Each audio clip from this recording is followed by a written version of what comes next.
दुनिया में climate change यानी मौसमियाती तब्दीली के असरात महसूस किए जा रहे हैं और असरात बड़ी तेज़ी से रूनुमा हो रहे हैं। हमें पता है कि पाकिस्तान जैसे ममालिक ख़ास तौर पे पूरी दुनिया के मुकाबले मौसमियाती तब्दीली से बहुत ज़्यादा मुतासिर हैं। ऐसे में पाकिस्तान में तेज़ी से बढ़ती हुई आबादी एक दोहरा चैलेंज है। ये कॉम्बिनेशन कितना ख़तरनाक है? क्या इसके चैलेंजेस हो सकते हैं? यानी एक तो बड़ी तेज़ी से मौसमियाती तब्दीली, ऊपर से बढ़ती हुई आबादी, क्या ताल्लुक़ और इसको किस तरह से ख़ानदानी मनसूबाबंदी और वक्फे के ज़रिए मैनेज किया जा सकता है, इसको हम आज जानने की कोशिश करते हैं। हमें पता है 2022 में जैसे फ्लड्स आए यानी सैलाब आया, तो इसके नतीजे में रिपोर्ट सामने आई कि जहां इन सैलाबों ने बड़ी आबादी को मुतासिर किया और हर तरह से नुकसान पहुंचाया, वहां जिन ख़ानदानों की आबादी ज़्यादा थी उनको इन्होंने और ज़्यादा मुतासिर किया, यहाँ तक कि मुफलिसी के मारे हुए जो ख़ानदान थे वो अपनी कम उम्र बच्चियों की शादियां करवाने पर मजबूर हो गए, जिससे एक फिनोमिना ने जन्म लिया जिसको मॉनसून ब्राइड्स का फिर नाम दिया गया। इसी के ऊपर हम ज़रा मज़ीद भी बात करते हैं कि ऐसे हालात में जहां तेज़ी से क्लाइमेट चेंज इम्पैक्ट कर रहा है पाकिस्तान को, ख़ानदानी मनसूबाबंदी कितनी ज़रूरी है, वक्फा कितना ज़रूरी है, इसके असरात क्या हैं। इस सारी कॉन्वर्सेशन के लिए हमें ज्वाइन कर रहे हैं सस्टेनेबल डेवलपमेंट पॉलिसी इंस्टीट्यूट के executive director doctor Abid Qayyum Sunehri sahab. बहुत शुक्रिया डॉक्टर साहब हमें ज्वाइन करने के लिए। सर, सबसे पहले हमें पता है इंटरनेशनली इसके ऊपर बहुत बात हो रही है, लेकिन मैं चाहती हूँ आप हमारा जो आम देखने वाला शहरी है इसको थोड़ा समझाएं कि बदलती दुनिया और इसमें जो मौसमियाती तब्दीली के असरात हैं, ये किस तरह से असरअंदाज हो सकते हैं बढ़ती हुई आबादी, या ये कितने ज़रूरी हैं पॉपुलेशन मैनेजमेंट के लिए, इनका क्या ताल्लुक़ है? पहले मौसमियाती तब्दीली की बात करते हैं। देखिए, मौसमियाती तब्दीली क्या है? ये है टेम्परेचर और पानी, या बहुत दर्जा हरारत हो जाना, या बहुत ठंड हो जाना, या पानी इतना कि सैलाब आ जाए, या बिल्कुल ना मिले कि उससे ड्राउट की कैफियत पैदा हो जाए।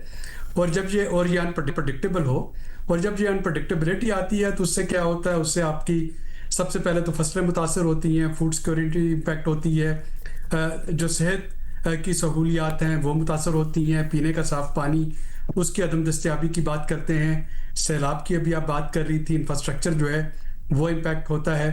अगर पानी ना हो तो वो एक अलहदा मसला बनता है।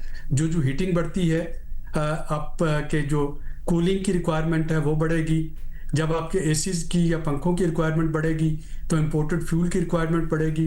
इम्पोर्टेड फ्यूल का डायरेक्ट इम्पैक्ट जो है वो आपकी फॉरेन एक्सचेंज पे जाता है, और जिस वक्त हम मशरक़ वस्ता की जो सिचुएशन इस वक्त हम देख रहे हैं उसमें ये और ज़्यादा बढ़ता चला जाता है।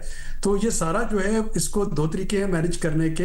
एक तो यही कि हम अपने तर्ज़ ज़िंदगी में तब्दीली पैदा करें, अडेप्टेशन मिटिगेशन क्लाइमेट चेंज के लिए, और दूसरा ये कि जिन ममालिक में आबादी कम होगी वहाँ पे यकीनन इन रिसोर्सेज पे दबाव कम पड़ेगा।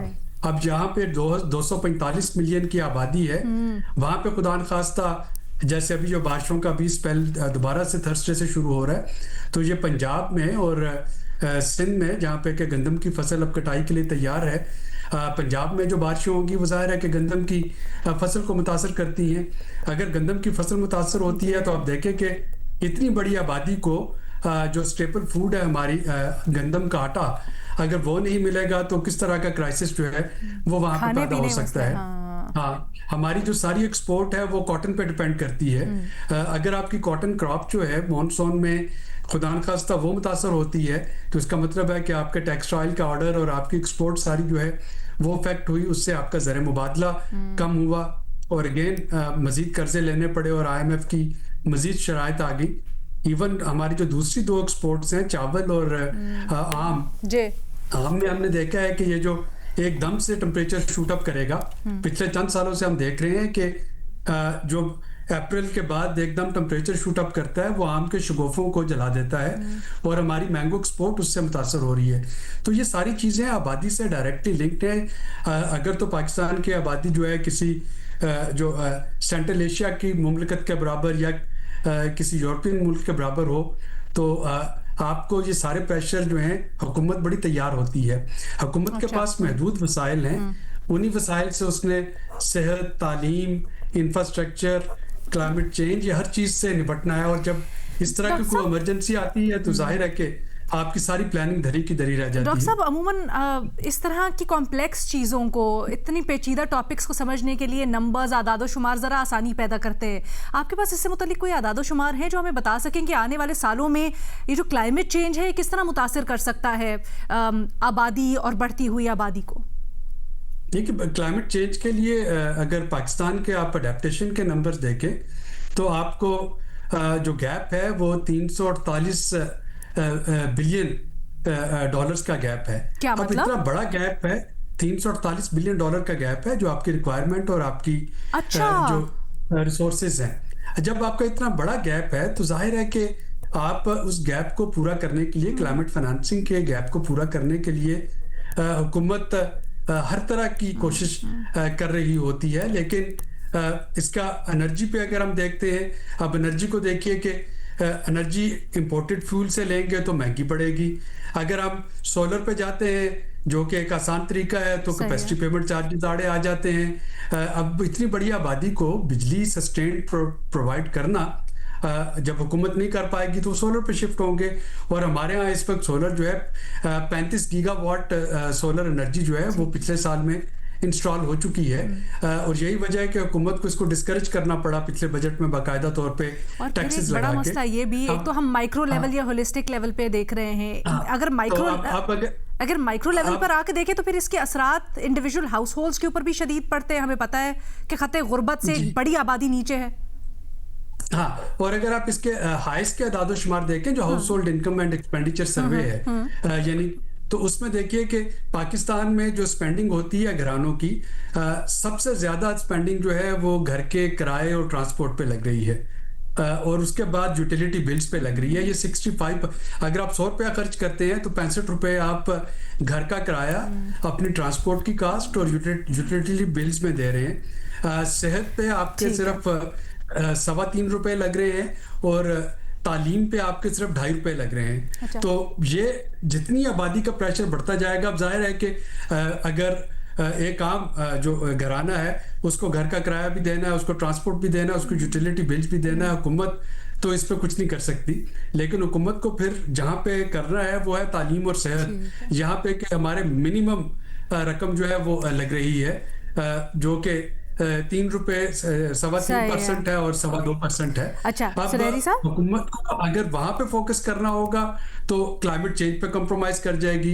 अगर सैलाब या क्लाइमेट चेंज पे वो फोकस करेगी तो इन चीजों पे कंप्रोमाइज कर जाएगी। और सोने पे सुहागा कि आपको कर्जा मिलता है, आपको अमदाद नहीं मिलती। 2022 का भी आपने इब्तदाई में बात की थी, वहां पे भी जो जिनीवा प्लेजेस हुई, उस जिनीवा प्लेजेस में $10 बिलियन में सिर्फ आपको $2.5 बिलियन आए थे।